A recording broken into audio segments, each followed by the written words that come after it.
যুদ্ধের জন্য প্রস্তুত ইরান, বললেন পররাষ্ট্রমন্ত্রী আব্বাস আরাকচি। তেহরানের সঙ্গে বাণিজ্য করে 25% শুল্ক আরোপের ঘোষণা ট্রাম্পের। এবং জাতিগত নিধনে রোহিঙ্গাদের জীবন বিভীষিকাময় করে তুলেছে মিয়ানমার, আইসিজেতে এ অভিযোগ গাম্বিয়ার।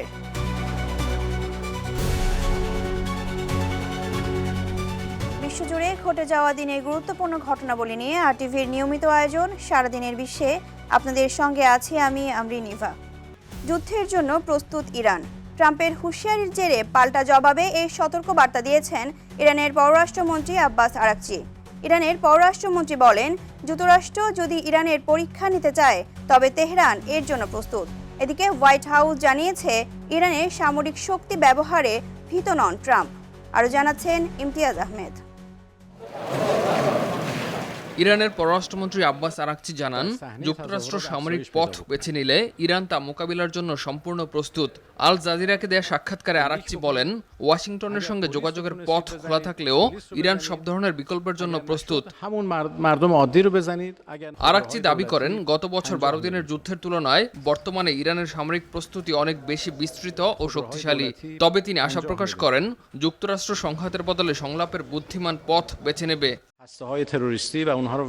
ওয়াশিংটন যদি সামরিক বিকল্প পরীক্ষা করতে চায় আমরা এর জন্য প্রস্তুত, তবে আমরা চাই তারা সংলাপের পথ বেছে নিক। পারমাণবিক আলোচনা প্রসঙ্গে আরাকচি জানান, হুমকি বা চাপ ছাড়া আলোচনায় বসতে প্রস্তুত ইরান। তবে একই সঙ্গে যুক্তরাষ্ট্রের প্রস্তাব ও হুমকি পরস্পর সাংঘর্ষিক বলেও মন্তব্য করেন তিনি। এদিকে ইরানের সামরিক শক্তি ব্যবহারের ক্ষেত্রে প্রেসিডেন্ট ডোনাল্ড ট্রাম্প ভীত নন বলে জানিয়েছেন হোয়াইট হাউসের প্রেস সেক্রেটারি ক্যারোলিন লেভিট। ইরানে টানা তৃতীয় সপ্তাহ ধরে চলা বিক্ষোভে নিরাপত্তা বাহিনী ও বিক্ষোভকারীদের মধ্যে সংঘর্ষে বহু হতাহতের খবর পাওয়া গেছে। দেশটির রাষ্ট্রীয় গণমাধ্যম জানায়, নিহতদের মধ্যে শতাধিক নিরাপত্তা সদস্য রয়েছেন। বিরোধীদের দাবি, নিহতের সংখ্যা আরও অনেক বেশি, তবে তা স্বাধীনভাবে যাচাই করা সম্ভব হয়নি। ইরান সরকারের অভিযোগ, যুক্তরাষ্ট্র ও ইসরায়েল ইরানের অস্থিরতা উস্কে দিচ্ছে। আরাকচি বলেন, বিক্ষোভে সন্ত্রাসী উপাদান ঢুকে পড়েছে, যারা নিরাপত্তা বাহিনী ও সাধারণ মানুষকে লক্ষ্যবস্তু করছে। ইমতিয়াজ আহমেদ, আরটিভি। এদিকে ইরানের সঙ্গে বাণিজ্যিক সম্পর্ক থাকা দেশগুলোর উপর 25% শুল্ক আরোপের ঘোষণা দিয়েছেন মার্কিন প্রেসিডেন্ট ডোনাল্ড ট্রাম্প। সোমবার নিজের সামাজিক যোগাযোগ মাধ্যমে দেওয়া পোস্টে ট্রাম্প জানান, এই শুল্ক তাৎক্ষণিকভাবে কার্যকর হবে। তাৎক্ষণিকভাবে শুল্ক কার্যকরের তথ্য জানালেও ইরানের সঙ্গে ব্যবসা বলতে কি বোঝানো হয়েছে তা স্পষ্ট করেননি তিনি।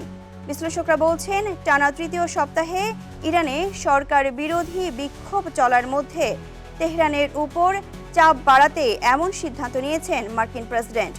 ইরানের সবচেয়ে বড় বাণিজ্যিক অংশীদার চীন, এর পরের অবস্থানে আছে ইরাক, সংযুক্ত আরব আমিরাত, তুরস্ক ও ভারত।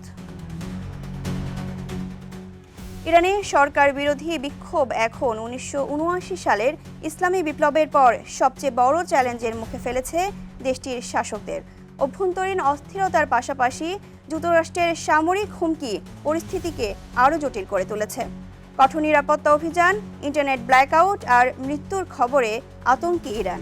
পরিস্থিতি নিয়ে বিস্তারিত জানাচ্ছেন বিনিয়ামিন। 4 দশকের মধ্যে অস্তিত্ব রক্ষার সবচেয়ে কঠিন পরীক্ষা দিচ্ছে ইরান সরকার। 1979 সালের ইসলামী বিপ্লবের পর এমন ব্যাপক ও গভীর সংকট আর দেখেনি দেশটি। সরকার বিরোধী বিক্ষোভ দমনে এবার নজিরবিহীন কড়াকড়ি আরোপ করেছে তেহরান। রাজধানী সহ বিভিন্ন শহরের রাস্তায় যে ক্ষোভ আর স্লোগানের গর্জন শোনা যাচ্ছিল তা এখন অনেকটাই স্তব্ধ। নিরাপত্তা বাহিনীর ব্যাপক অভিযানে নীরব হয়ে পড়েছে শহরের বহু এলাকা।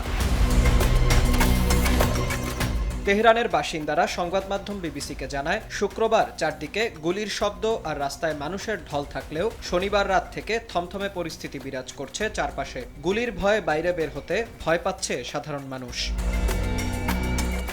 এই অভ্যন্তরীণ অস্থিরতার মধ্যে যুক্ত হয়েছে আন্তর্জাতিক চাপ। যুক্তরাষ্ট্রের প্রেসিডেন্ট ডোনাল্ড ট্রাম্পের প্রতিনিয়ত সামরিক হুমকি ইরানের উদ্বেগ আরও বাড়িয়ে দিয়েছে। 7 মাস আগে ইরান ইসরায়েলের 12 দিনের যুদ্ধে যুক্তরাষ্ট্রের চালানো হামলায় ইরানের গুরুত্বপূর্ণ পারমাণবিক স্থাপনা ক্ষতিগ্রস্ত হয়, যা দেশটির শাসন ব্যবস্থাকে দুর্বল করে দেয়। এবার চলমান অর্থনৈতিক সংকটের সুযোগে দেশটিকে আবারও কূটনৈতিক চাপে ফেলছে যুক্তরাষ্ট্র। পরিস্থিতি নিয়ন্ত্রণে আনতে আলোচনায় ফিরতে আগ্রহ প্রকাশ করেছে তেহরান। তবে বিশ্লেষকদের মতে ট্রাম্প প্রশাসনের শর্ত মেনে ইউরেনিয়াম সমৃদ্ধকরণ কখনোই বন্ধ করবে না ইরান। দীর্ঘদিনের নিষেধাজ্ঞা, সামরিক ব্যয়, অর্থনৈতিক বিপর্যয়, সামাজিক স্বাধীনতার ওপর কঠোর নিয়ন্ত্রণ এবং পশ্চিমাদের সঙ্গে সংঘাতে জর্জরিত ইরান। জন হপকিন্স বিশ্ববিদ্যালয়ের অধ্যাপক ও ইরানস গ্র্যান্ড স্ট্র্যাটেজি বইয়ের লেখক ভালি নাসর বিবিসিকে বলেন, অর্থনৈতিক নিষেধাজ্ঞা এবং যুক্তরাষ্ট্র ও ইসরায়েলের চাপের মধ্যে থেকে সাধারণ মানুষের জীবনমান উন্নয়নের খুব কম পথই খোলা আছে ইরান সরকারের কাছে। এরপরেও পরিস্থিতি নিয়ন্ত্রণে রাখার দাবি করছে সরকার। ইরান প্রশাসনের ডাকে সাড়া দিয়ে তেহরানের রাস্তায় সরকারপন্থী জনসমাবেশও করেছেন দেশটির প্রেসিডেন্ট মাসুদ পেজেশকিয়ান। আন্দোলনের পেছনে যুক্তরাষ্ট্র ও ইসরায়েলের ভূমিকা রয়েছে বলে অভিযোগ ইরান সরকারের। বিশেষ করে গত বছরের যুদ্ধে ইসরায়েলের গোয়েন্দা সংস্থা মোসাদের অনুপ্রবেশের বিষয়টি এই অভিযোগকে আরও জোরালো করেছে। গত 28 ডিসেম্বর হঠাৎ মুদ্রার দরপতনে ক্ষুব্ধ হয়ে দোকান বন্ধ করে ধর্মঘট শুরু করে তেহরানের ইলেকট্রনিক্স ব্যবসায়ীরা। পরে তা ছড়িয়ে পড়ে সারা দেশে। প্রথমে সংলাপের আশ্বাস দেন প্রেসিডেন্ট মাসুদ পেজেশকিয়ান। মাসিক ভাতা হিসেবে প্রায় $7 দেওয়ারও ঘোষণা আসে। তাতেও মূল্যস্ফীতি কমেনি, বরং আরও খারাপ হয়েছে পরিস্থিতি। মানবাধিকার সংস্থাগুলোর তথ্য অনুযায়ী 2022 ও 23 সালের 6 মাসের আন্দোলনে যেখানে প্রায় 500 মানুষ নিহত হয়েছিল, সেখানে এবারের আন্দোলনে মাত্র কয়েক সপ্তাহেই মৃত্যুর সংখ্যা তার চেয়ে অনেক বেশি। বিক্ষোভ দমনে এ পর্যন্ত 20,000-এরও বেশি মানুষকে গ্রেপ্তারের কথা জানিয়েছে দেশটির গণমাধ্যম। বিনিয়ামিন, RTV। রোহিঙ্গাদের জীবন বিভীষিকাময় করে তুলেছে মিয়ানমার। সোমবার জাতিসংঘের শীর্ষ আদালত ICJ-তে হওয়া শুনানিতে মিয়ানমারের বিরুদ্ধে এই অভিযোগ করে পশ্চিম আফ্রিকার দেশ গাম্বিয়া। আদালতকে গাম্বিয়া জানায়, সংখ্যালঘু মুসলিম রোহিঙ্গাদের নির্মূল করার লক্ষ্যে তাদের জীবনকে বিভীষিকাময় করে তুলেছে মিয়ানমার।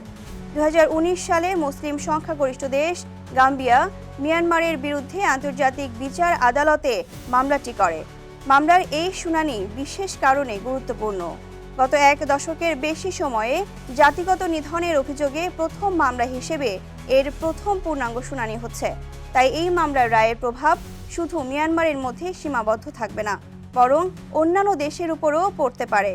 ধারণা করা হচ্ছে, গাজায় ফিলিস্তিনিদের উপর ইসরায়েলের আগ্রাসনে ইসরায়েলের বিরুদ্ধে দক্ষিণ আফ্রিকার করা জাতিগত নিধন মামলার ক্ষেত্রে এই মামলাটি প্রভাব রাখবে।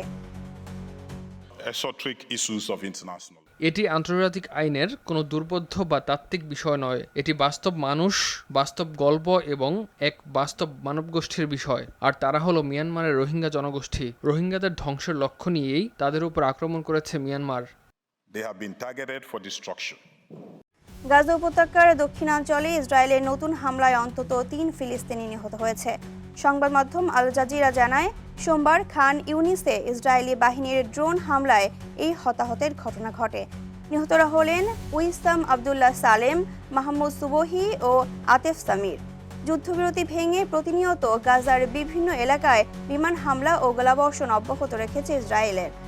গাজা কর্তৃপক্ষের তথ্য মতে এমনভাবে দেশটির সেনারা প্রায় 1200 বার যুদ্ধবিরতি লঙ্ঘন করেছে অঞ্চলটিতে। ইসরায়েলি গণহত্যায় গাজায় প্রাণ হারিয়েছে 71,000-এর বেশি ফিলিস্তিনি।